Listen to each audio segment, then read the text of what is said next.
Here are some examples. We're just going to graph them and see what they look like. Okay, so our first equation, let me get Desmos up. Our first equation is going to be f of x equals x minus 7 squared plus 2.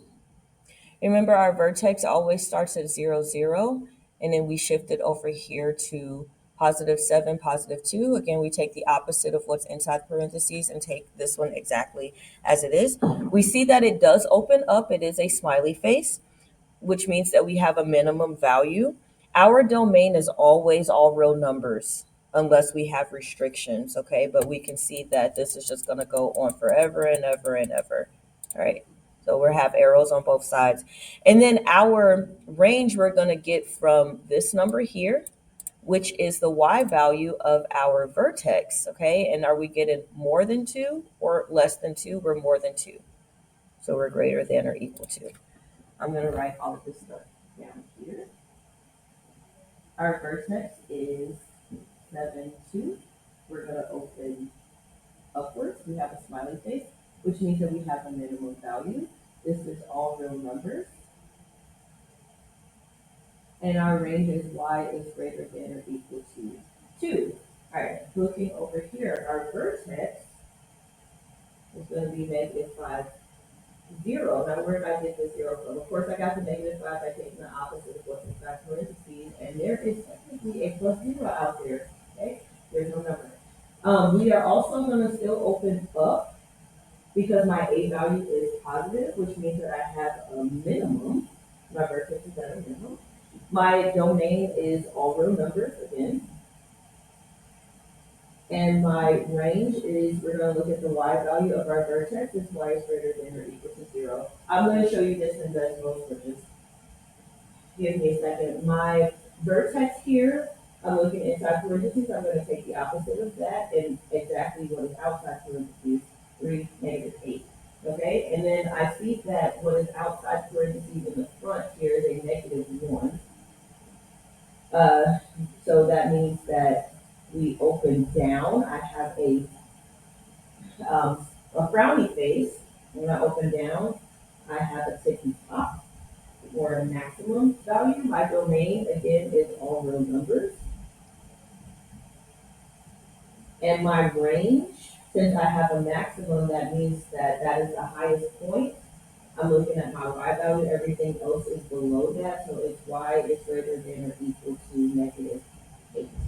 So let us go ahead and look. I already did the first one. Let's do the second one.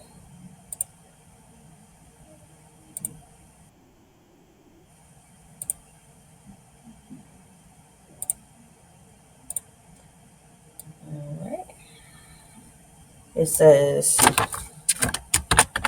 g of x is equal to 2, x plus 5.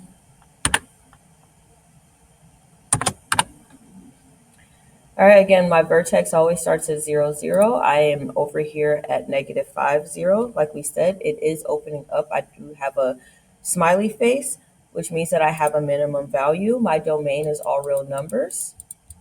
I have no restrictions.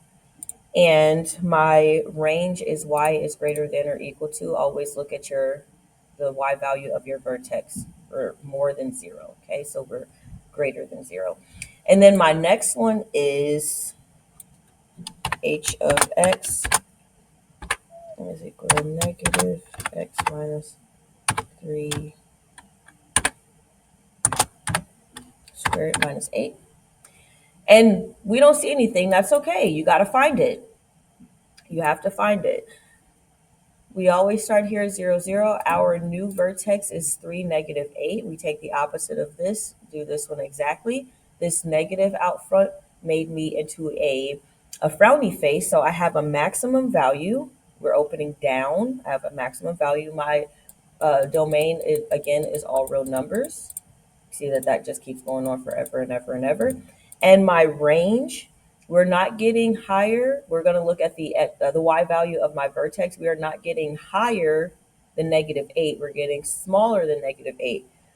So it's y is less than or equal to -8 as my range. Okay, now let's look at a star question. For here, how do we check our answers? Just graph and look at them, which is what I just showed you.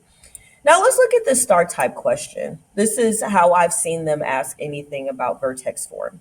They give you 2 points, and when we have 2 points, just go ahead and plug them into Desmos. You could put them in a table or you could just put them as coordinates. It does not matter. So let me go ahead and plug this in and hold on just a second. All right, I have my points in a table here. I see that they are here. You can click them if you want to. And it tells me that my vertex is 3, -7. It says it has a vertex of 3, -7. All right. Now, if you want to use the clues that we talked about earlier, we're going to take the opposite of what is inside and take the outside number exactly how it is, which means that it's either going to be this one or that one. Okay. And then take I have a +3. I'm going to take the opposite. This one would be a -3. This would be a +3. So I will see that my answer is indeed this last one. Okay. So you can do it that way. But if that makes absolutely no sense to you, then graph everything exactly how it is. See which one goes through these 2 points. Okay. See which one goes through those 3 points. It is not red. I don't even see red. It's up here. Okay. Nowhere near where my points are. So we're going to get rid of that one. My blue one has the wrong vertex. Okay. It is open down and it doesn't even go anywhere near this point. Okay. So that one's out. And then my green is up here. It's nowhere near my vertex. That one's out. And there we see that our graph does go through these 2 points. So you have options. If you don't remember anything about taking the opposite of this and this one exactly, then go ahead and graph and match. So we see that our answer is indeed B. You have practice on page 71. 7 problems. Go ahead and complete.